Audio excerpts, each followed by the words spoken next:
Hello and welcome to the 49ers First and 10 podcast presented by Cisco. 10 minutes of the most up-to-date 49ers news first thing in the morning.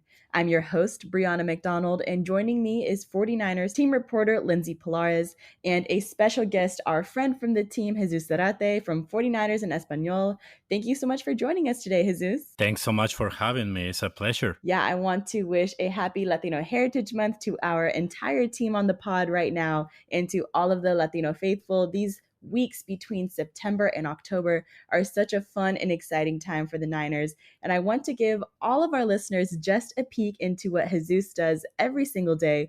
Jesús, tell the podcast about your role with the 49ers and how long you've been working here. Yes, I started directly with the team since 2018, but I've been basically involved with the 49ers broadcast since basically 2012, but directly with the team since 2018. And what I do is during game days, I'm the play-by-play in Spanish for the 49ers games. And I'm also the 49ers insider. So basically every day I'm over there at Levi Stadium covering practice, press conferences, and all of that, and producing content for our Spanish audience. Yeah, Jesús, tell me what you love about creating content for our Spanish-speaking audience of the 49ers faithful. It's definitely amazing because I just remember 2 years ago when we went to Mexico to play the Cardinals at Estadio Azteca. And I knew that the 49ers definitely had a lot of fans in Mexico and also in other Latin American countries. I mean, they're a very popular team all over the world. But when we went to that Mexico game, I was able to experience it firsthand, the stadium. It was like we were playing at Levi's. So that makes it really special when we produce content for the Latino audience. It's amazing. I mean, we were able to make them feel close to the team, so that's a very special feeling. Yeah, amazing is definitely the word to describe it. Be sure to check out his content on 49ers in Espanol on 49ers.com. Now, Lindsay, a few more updates coming out of Thursday's practice. Injuries have unfortunately been a big part of the story for the Niners leading into week 4. So, what's the latest regarding the health of the team? Yeah, so we have a little bit of a mixed bag in terms of injuries, like you mentioned. It really is not just the story of this week, but the story of the early part of the season. The 49ers have been hit with the injury bug really since the start of the year. But good news is that wide receiver Deebo Samuel Sr., who had a calf strain, was actually supposed to be sidelined for roughly 2 weeks, was his projected timeline. He actually was able to come back to practice in a limited capacity on Thursday, which is great.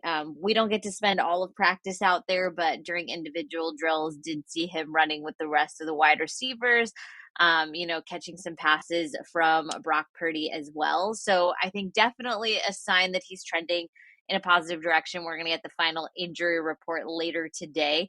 So we'll know more about his status heading into the weekend. Then we have tight end George Kittle, who's battling a hamstring injury, and he has now been a limited participant in the last 2 practices. So again, another sign that one of your key offensive playmakers is trending in the right direction. Trent Williams, who was out with an illness, was back in full on Thursday.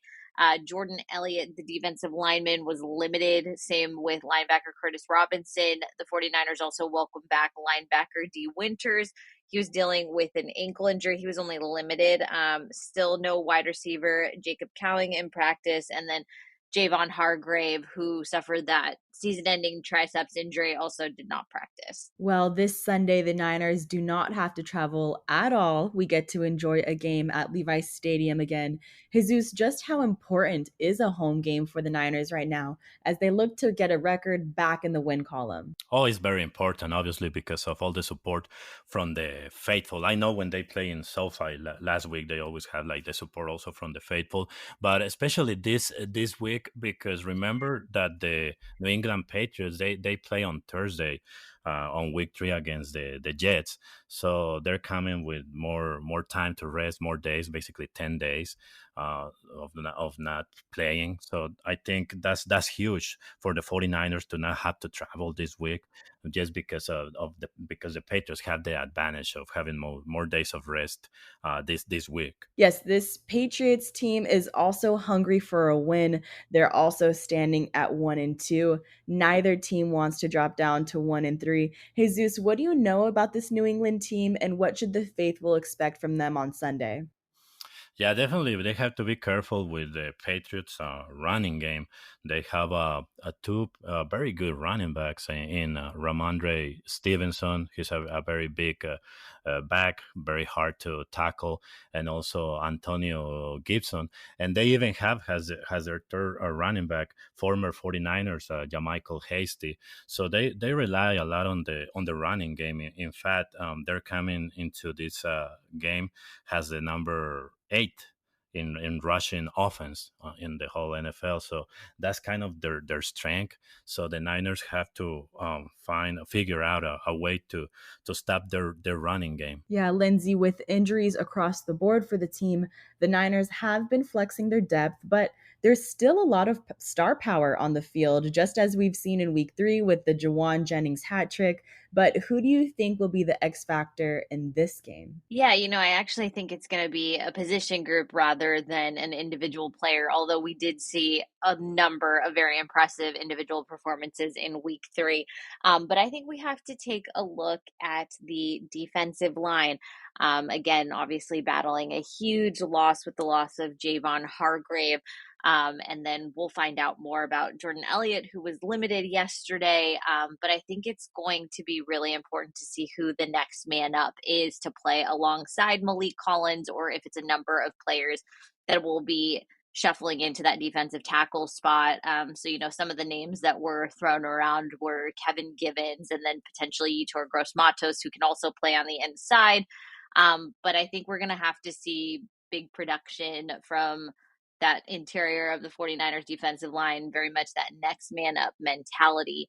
And another thing to think about is that the Patriots quarterbacks were sacked 7 times in week 3. So if you can get some really good production from that 49ers D line, then certainly you can have similar results, and hopefully, get their offense in a place where they're not having a great day at Levi Stadium. Jesus, how are you approaching this game? Which individual matchups do you think will be crucial in determining the outcome of this contest? Yeah, so obviously, since I mentioned the running game of the Patriots, I think the linebackers like Fred Warner is going to be huge in this game to try to stop a guy like Ramondre Stevenson.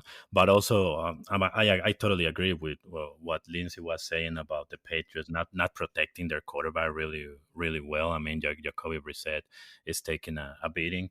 So, you need to stop first the running game to take advantage of that, because if the Patriots are able to run the ball all day, then you're not going to be able to take advantage of the weakness they have at the offensive line. So if you're able to stop first the running game, then you could think about Nick Bosa, Leonard Floyd going to pressure Jacoby Brissett, because I think that's also going to be key in this game. That battle on the trenches, and the pressure that the 49ers could get on Jacoby Brissett. Definitely. And Jesus, you watch this team very closely. We're 4 weeks into the season now. Any player that stood out to you and impressed you so far?